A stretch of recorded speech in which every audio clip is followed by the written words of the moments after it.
So heartbreaking way to end what was ultimately an excellent contest in the Carabao Cup final between Chelsea and Liverpool, losing out to penalties. Kepa missing the decisive penalty, 11 to 10 on penalties. All 20 outfield players scored their penalties, and Kepa, the goalkeeper, missed his, and it's echoes of Manchester United's loss to Villarreal in the Europa League final when, again, the same thing happened, and ultimately, actually, another Spanish goalkeeper, and David De Gea, missed his penalty. And back then, I remember enjoying the loss of Manchester United and laughing at them, but at the same time thinking, that's not on David De Gea. Yes, I know he didn't save the penalties, but it's not his job to score one. And it's not Kepa Arrizabalaga's job to score penalties. He spends all his time on saving them. And you know what, man? He's really good at saving them. His record for saving penalties is excellent. We understand, as Chelsea fans, the agreement to bring him on over Edouard Mendy, who is an amazing world-class goalkeeper, arguably the best goalkeeper in the world, doesn't have the best penalty saving record. Yes, many of us emotionally might reflect on, using hindsight, well, we should have just kept Mendy on. Yes, but I fully endorse the decision to bring on Kepa, as it served us so well previously in the Super Cup as well, of course. Mendy obviously is really for it as well, so everyone agrees on the decision. It sucks, man, because we're going to look at the stats in a minute, but let's just talk about this. In regulation time, Chelsea and Liverpool were pretty much identical for expected goals. It was legitimately a very good final, objectively. If you looked at chances from both sides, if you looked at how domination ebbed and flowed from either team, there was periods, Chelsea started both halves very good. There was a 10-minute period where Liverpool had 87% of the ball. To have that much ball for a whole 10 minutes is a real stint of domination. But then Chelsea had seemingly the better chances in open play. It was a great contest. I didn't necessarily think this was going to penalties, but it just felt like one of these games. I imagine a lot of you are the same. It felt like one of these games that was going to extra time. Like whether it's a 0-0, and it was an exciting, entertaining 0-0, or if it's a 1-1 or a 2-2 or whatever.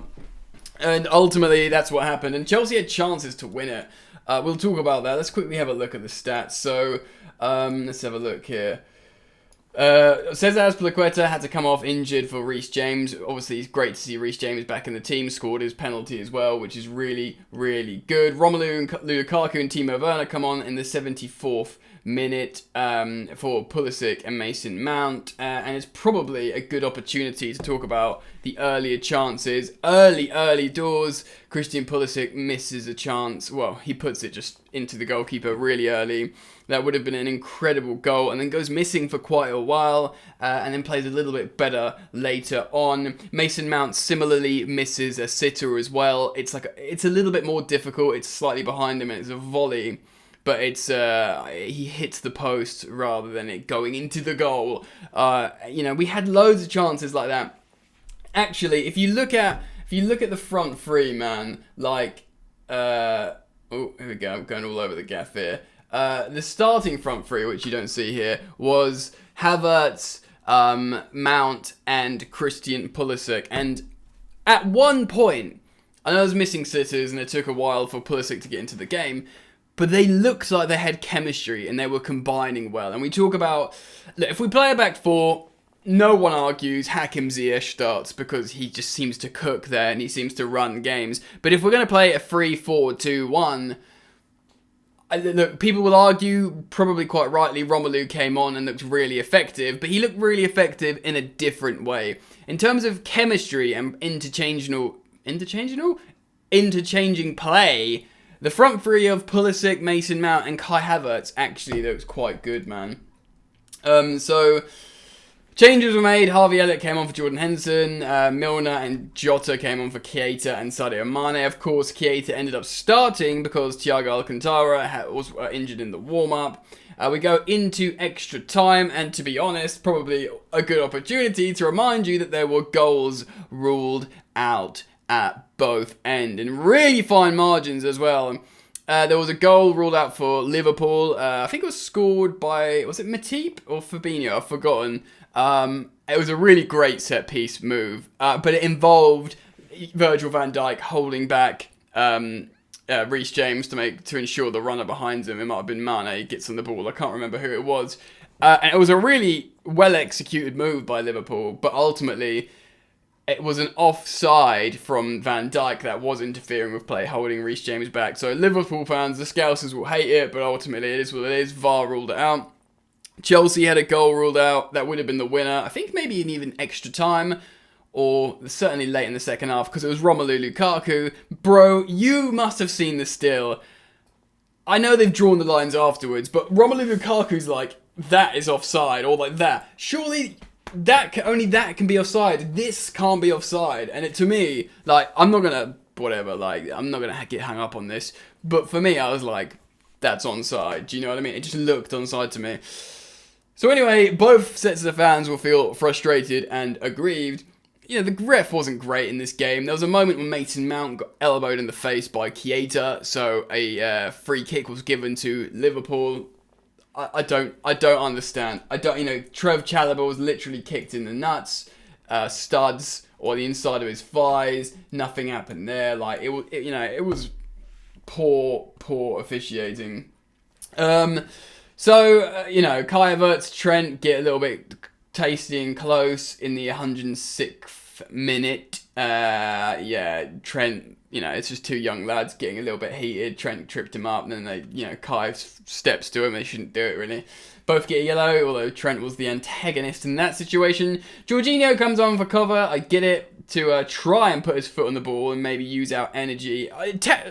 Tactically, I was very happy with Thomas Tuchel in this game. Yeah, completely. In terms of who he chose, in terms of how he did his substitutes, I can't fault him, really. So I wanted to get that out. I will talk about player performances as well in just a moment. And of course, the penalty shootout was wild after Kepa came on. Everyone scored, except Kepa. He just skied it. But, your goalkeeper missing a penalty. It's frustrating. Of course, Klopp deployed his notorious 4-3-3, 3-4-2-1. Let's talk Kepa with his 3.5 rating. I've genuinely not seen a 3.5 rating. Obviously, he didn't save any penalty. He missed his. He got close to a bunch of penalties. I just don't want to slag him off because, he's been brought on to do something that he's good at usually. Kelleher is a good penalty saver as well. He didn't save any either. There was a lot of good penalties there. Kepa got close. I just don't think it's fair to put this on him. Mendy, I think, was good in goal. Can we see him there? Where is he? Oh, 8.6 rating. Yeah, so, of course, as well, a lot of you guys might say, Mendy made that amazing double save, and it was great. Best goalkeeper in the world right now, possibly. But that still, doesn't change the fact how there's probably a pre-agreement to bring on Kepa, who's been excellent at saving penalties. Thiago Silva was magnificent. Trev Chalobah, I feel like Trev Chalobah, Luis Diaz gave him nightmares. He didn't ever mug him off, but boy oh boy, if you talk about how Rudiger had Salah on toast is maybe a little bit unfair, but between Rudiger and Alonso, Salah couldn't do anything in the game. Luis Diaz for a long time looked like he was going to give Trev Chalobah trouble. He dealt with him ultimately in terms of nothing bad came out of it.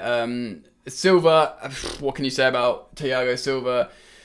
Just a Rolls Royce, always magnificent, rarely makes a mistake, and when he does, it's a collector's item. The back three very good, as with Mendy. Kante, now he's got a high rating here, but Kante's last game was very good, and he's I don't know, man. He's not the same Kante, is he? I don't want to be Captain Hindsight. Do we win this game with Jorginho and Kovacic or, even someone else? But, I don't know, maybe I'm being unfair. Maybe he was okay. Let me know in the comments below what you think. Kovacic got a 6.9 rating. I thought he's good. Kovacic, I thought he made a couple of good interventions. That yellow he got on Salah was very intelligent, professional foul. Jorginho again came on for him, scored his penalty, didn't do anything wrong. Azpilicueta, good, nothing more to say, not great. I mean, the fact how I'm going through this and giving such positive reviews shows how it was a really great game and a good contest, just like ended in a shit way. Marcus Alonso was very good. Now, a lot of people quite rightly highlighted when I tweeted out about why don't we just swap around Pulisic and Mason Mount to let Pulisic run that left channel. And a lot of you guys were saying, well, Mount's there because he's the more functional to help cover for Marcus Alonso. And I think that's true.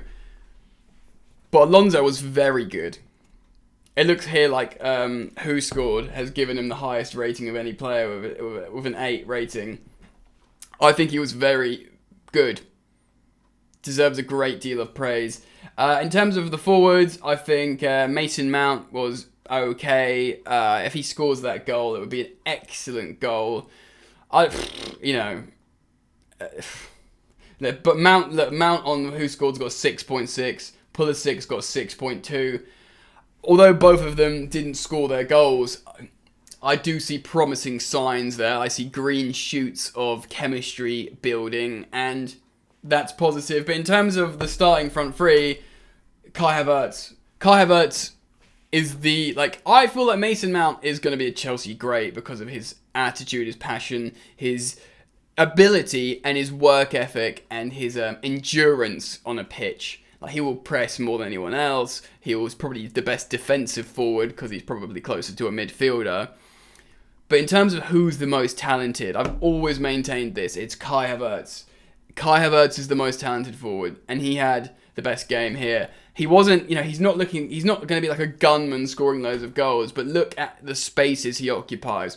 Look at who he plays in and when. This is the Rolls Royce we bought from Bayer Leverkusen, the player that glides across the pitch, that always knows where to go and when and who to play in often. And, he can win aerial duels. He's 6'2". He's not afraid.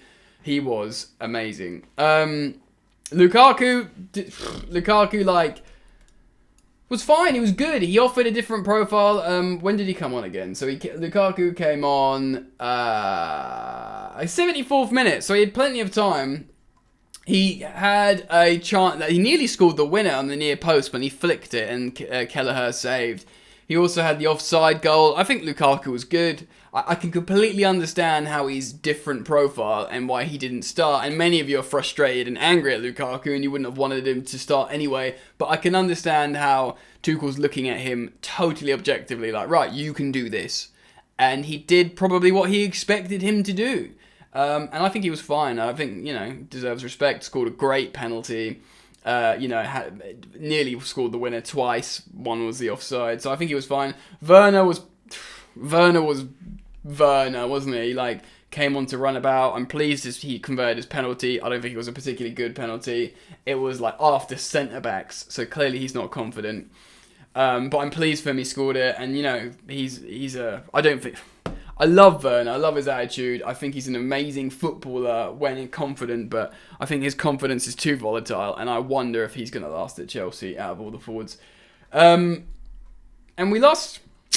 It's frustrating. It hurts. Congratulations to Liverpool. It's their first domestic trophy in many years, I think. It's certainly Klopp's first domestic trophy, and I think it might have been Liverpool's for a long, long time. And guys, it sucks. It's, we played very well. Liverpool played very well. And we lost on penalties 11-10. Kepa, the substitute goalkeeper, missed his penalty. How closer are you going to get as a contest? You're not, basically. It sucks. I'm pissed off. We didn't get battered. In a way, if we lost 2-1 in regulation time, you'd sort of move on from it quicker. Do you know what I mean? Because you'd be like, oh, that sucks, but you kind of know where you are. That's the cruel thing about a penalty shootout. I have no qualms with Thomas Tuchel. I have no qualms really with the players. Pulisic, Mason Mount missed good chances. Kepa missed a decisive penalty. Romelu, we got unlucky with offside goals from Havertz, Lukaku. I mean, Havertz was quite offside. Lukaku, for me, I still don't even see the offside. But we move on. You guys are going to be upset. I understand that. Comment down below, friends. Tell me how you feel. And subscribe, please. And drop a like to make me feel better. Peace.